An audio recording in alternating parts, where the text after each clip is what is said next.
in the Magicks of Mega Stew. It's Mega Stew. It's more stew than stew. This is an interesting episode, not for what the episode is, but what the opening is very similar to a Star Trek comic from, what was that, Gold Key, I believe, or was it the Whitman? Anyway, one of those early Star Trek comic books, where the opening is to both of these stories are very, very similar in that the Enterprise is on a mission to go near the center of the galaxy. But in the comic book, I think they were saying they're pretty sure they had located the center of the universe, which is maybe a bit too much.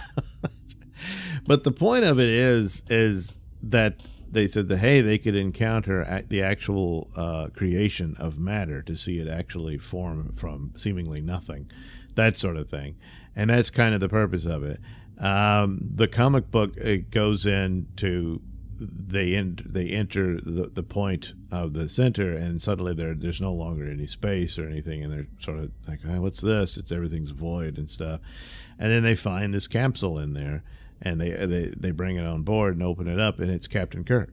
So it's Captain Kirk, and this Captain Kirk reveals that the universe keeps repeating itself, and so he volunteered to stay and spend an animation to come back, and since he knows pretty much how the universe is going to play out, that he's to inform the Federation so they can avoid mistakes and all that stuff, while the current Captain Kirk takes his place in the capsule to do the same thing when the universe collapses in on itself and then does another big bang and forms, and then eventually another Enterprise would find this Kirk.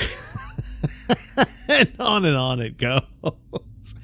Well, the two Kirks fight, and the current Kirk wins, and that's that. They put the other Kirk back into his capsule and drop him in the void, because they said, oh, the two Kirks can't exist in the universe, which they can't. I mean, I don't know. His universe is gone,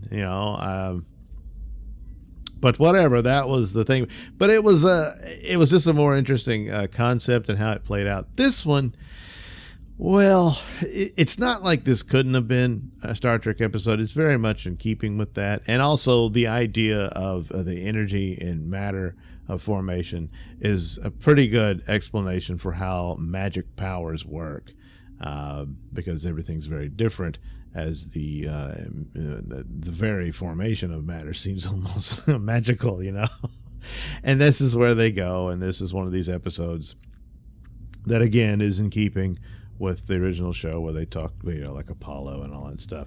And actually, I thought that this one could have made mention of it, because the character Lucian appears, and he looks just like Pan, which is the god that Apollo even referenced in that episode, saying Spock reminded him too much of Pan because of his pointed ears, and he didn't like him. And I thought, oh, well, Lucian could be that guy. But no, this is one of the deals where they try to give explanation for witches and whatnot, and saying that these beings did go to Earth, but ended up being hunted down and burnt at the stake and all that sort of stuff. More times than not, in the business of witch trials, were people who were just accused of it, whether they had, practiced any kind of thing, of any kind of witchcraft that you can refer to it. A lot of times it was just home remedies and stuff like that. But a lot of it was just people to screw over somebody with an accusation and stuff, So sometimes these sci-fi stories that try to put something into it, like there was some sort of supernatural element to it or a sci-fi element, can come across sometimes a bit insulting to what really happened there. So anyway, that was the deal. And the rest of these guys on Megas 2 don't like the humans because of what happened to them. Now, it's centuries ago, and yet they're still dressing up and the outfits at the time, looking like the Pilgrims and whatnot, and all that's like the Puritans and what have you. And then Lucian, for whatever reason, keeps looking like Pan. And then they even suggest that Lucian was the inspiration for Lucifer, which of course is Satan.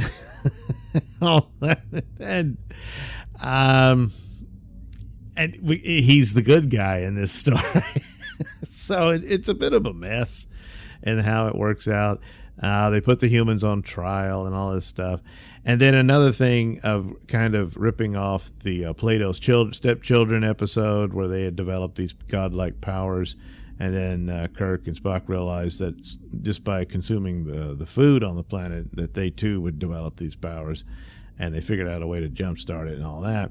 Whereas here, Spock realizes that the magical powers is just a matter of your own will of making use of them. And so Kirk ends up in a duel with the chief judge of this, tribunal or what have you.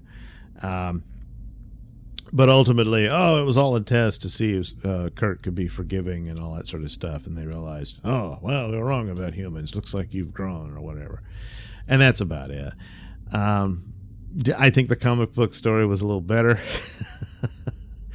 In the concepts of, if you were actually at the point of origin for the universe, or in this case they were just going with the galaxy, so I guess that could be the same thing, but that you could actually encounter matter being created, and that would lend itself to magic. I don't know that your mental abilities or thoughts would manipulate actual formation of matter if you're at that point or what have you, but it's a concept that they pursued here.